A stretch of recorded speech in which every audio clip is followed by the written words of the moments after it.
You see, another thing that pits us all against each other and sets us further back from attaining where we want to get, which is at least a somewhat normal version of reality, because we're never getting back to where we used to be. But people want to start defying these mandates and all this. So what they do is I'm not wearing a mask when I go into a store, or I'm done doing this and I'm done doing that.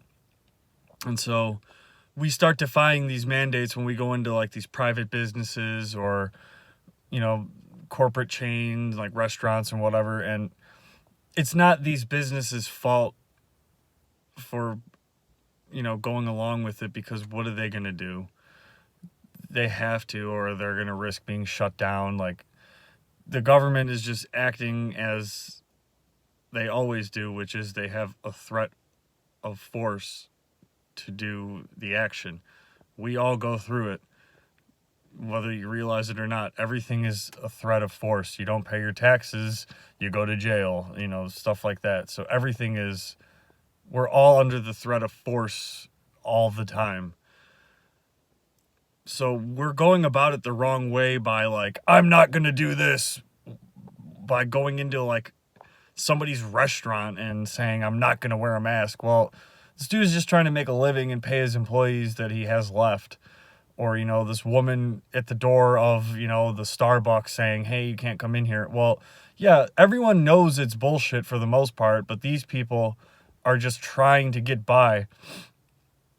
The problem is the government is making businesses be the enforcement of their unconstitutional, unlawful mandates that aren't backed by any science. This is now just forceful compliance for something much larger than anything that has to do with coronavirus.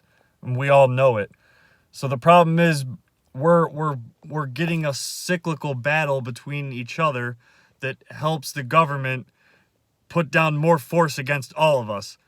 So and what some countries have started to realize, like you look at these places like Italy and other countries, they had all these businesses band together with the citizens behind them, and they said, okay, we're done. A couple hundred businesses or whatever all banded together on the same day and said, we're opening full capacity, no mandates, we're not following anything, we're not having anyone wear a mask. And thousands of people came out, and it looked like a normal day.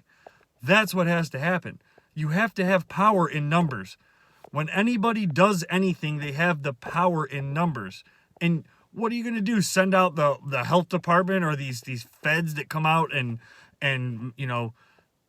arrest people like they do at Barley House and wherever else downtown, and these people are fighting to save their businesses just because it is a small segment of the population wants to live like this and can't stand seeing people want to live normally.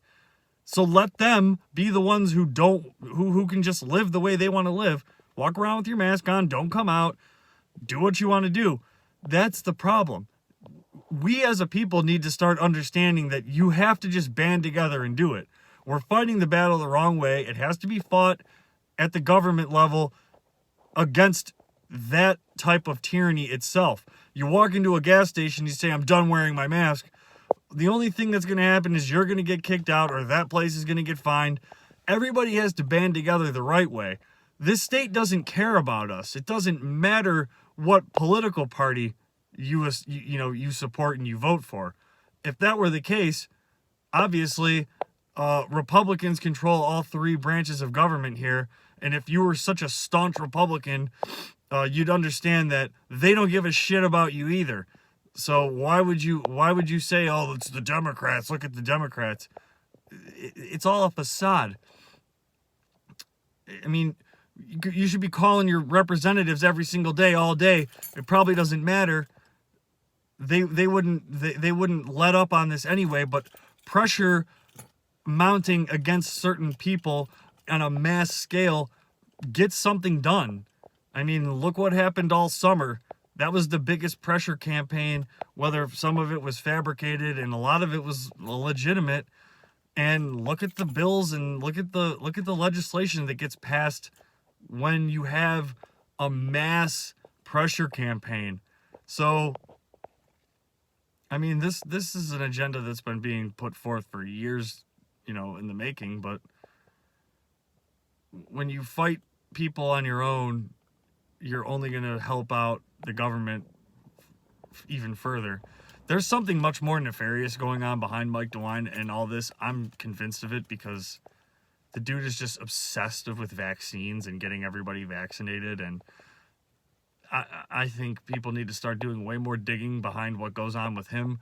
But besides the fact of that, you need to stop going about it the right way. And I just don't understand why more people have not banded together and said, let's do this. I don't know, pick a day, find a date, form a group,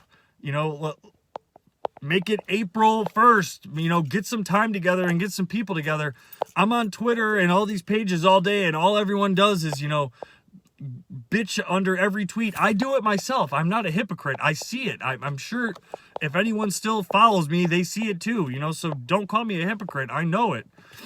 But, if this many people are supposedly in the majority of not wanting to go about this type of thing anymore, why is there no action? I mean, going into a store or yelling at somebody and saying, I'm not going to wear my mask, well, that's not going to happen. That's not going to matter. We've already been down this road for a year.